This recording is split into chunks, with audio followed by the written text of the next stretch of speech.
Debuting on the 1st of August 1962, Amazing Fantasy 15's iconic cover by Steve Ditko and Jack Kirby featuring Spider-Man swinging through the air and saving a man is possibly the single most recreated and tributed cover in the history of comics. And it's those recreations, those tributes, those covers of the original that we're here to discuss today. This is Cover to Cover, where I cover people making covers of classic comic covers. Technically, this cover is itself the first recreation, as Ditko's original cover for the issue before Stan Lee had Kirby redo it had the same basic concept, but a vastly different angle. That cover was later reused for a variant cover for 2012's Amazing Spider-Man number 700, albeit recoloured to have Spidey save Noriaki Kakyoin instead. The final cover received a slightly reworked variant in 1982 for Marvel Tales Volume 2 number 137's cover, and there was another more modern colorization made for the 2012 reprint. With the introduction of the black suit as part of the Secret Wars event, the creative team behind 1984's Amazing Spider-Man number 252 decided that the best way to showcase this new costume was to recreate the debut of the original costume, and it was a great choice.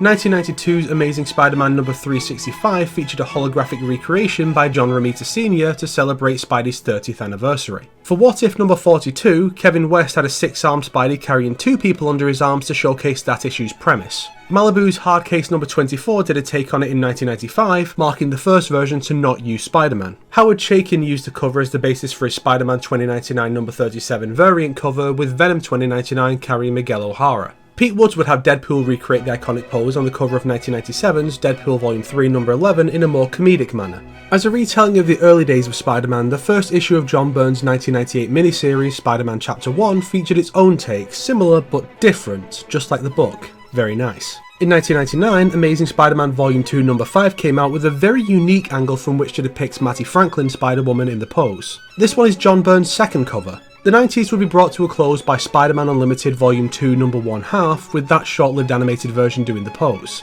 Garth Ennis and John McCree's Dix number 7 was the first tribute to the 21st century, with the second character being on the other side this time. For 2005's Marvel Adventures Spider-Man number 1, yet another retelling of the origin, Roger Cruz gave us the rare front-facing shot of Spidey carrying a criminal, both of which are oddly not done very often. Amazing Fantasy Volume 2 number 15, I see what you did there, actually depicted the events of the cover, with its own cover naturally being another take on it. And obviously it was also recreated inside the comic itself, making this a 2-for-1. As it did with all of its covers, Marvel Zombies parodied the cover for its own debut cover. Hero Squared recreated the cover for the inaugural issue of its second volume in 2006. Amazing Spider-Girl number 0 had Mayday carry her dad like this, which is just the most wholesome thing. Stan Lee Meets the Amazing Spider-Man had Spidey carry Stan Lee, and it's also wholesome. 2008's Jesus Hates Zombies had 2 versions, one for issue 1 and one for the trade, the latter directly imitating the Marvel Zombies painted style. For some reason, Amazing Spider-Man number 573 had a Stephen Colbert variant cover where Colbert is carrying Spidey. I know he's in the backup story, but this is kinda cringe, not gonna lie. In 2009, Deadpool Suicide Kings number 4 had Wade take the rescuee role for the first time. For Free Comic Book Day 2010, Bongo Comics put out Bongo Comics Free For All featuring Comic Book Guy and Bart Simpson on the cover. Amazing Spider-Man number 646 received a vampire variant by Mike Mayhew featuring a weirdly tubby looking Spidey carrying a terrified MJ in a striking grey and red. Having some fun with the Spider Island premise, 2011's Amazing Spider-Man number 669 had 5 variants featuring contest winners and Dan Slott carrying Spider-Man. I can't help but feel like there was a contentious metaphor being conveyed with that last one. To celebrate Marvel's 50th anniversary, Daredevil Volume 3 number 7 featured a Daredevil and Bullseye take as a variant by Alex Maleev. Being no stranger to spawnifying classic comic covers, especially those of the Wallcrawler, Todd McFarlane took a crack at AF-15 with 2012's Spawn number 221. 2013's Daredevil End of Days number 6 saw Daredevil save Ben Urich from a lethal plunge in this glorious full-page spread.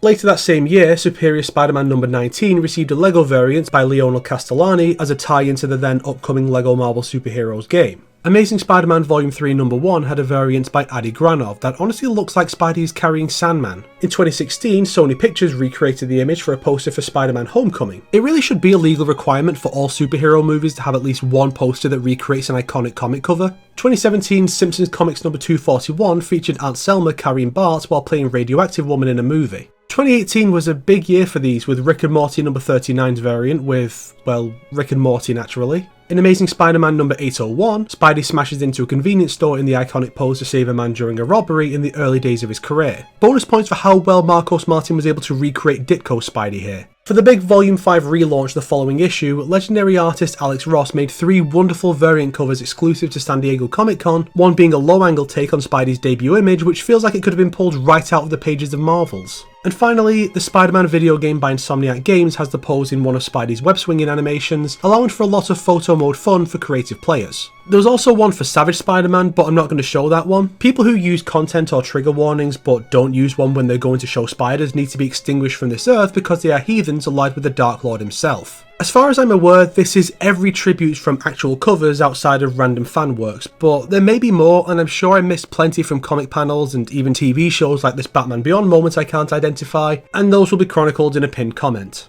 Now, I actually have an idea for a cover I'd like to see. We have the MCU Spidey in his spiffy new costume from the end of No Way Home, and he's carrying Phase 4 itself. I think that would be very clever, which no branch of Marvel is anymore, so it probably won't happen.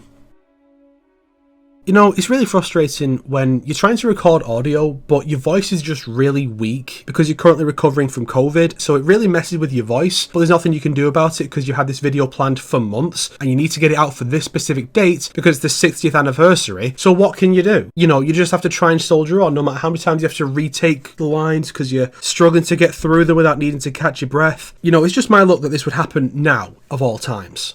Oh, and here's a video by NerdSync about Spidey's debut issue. Fuck COVID.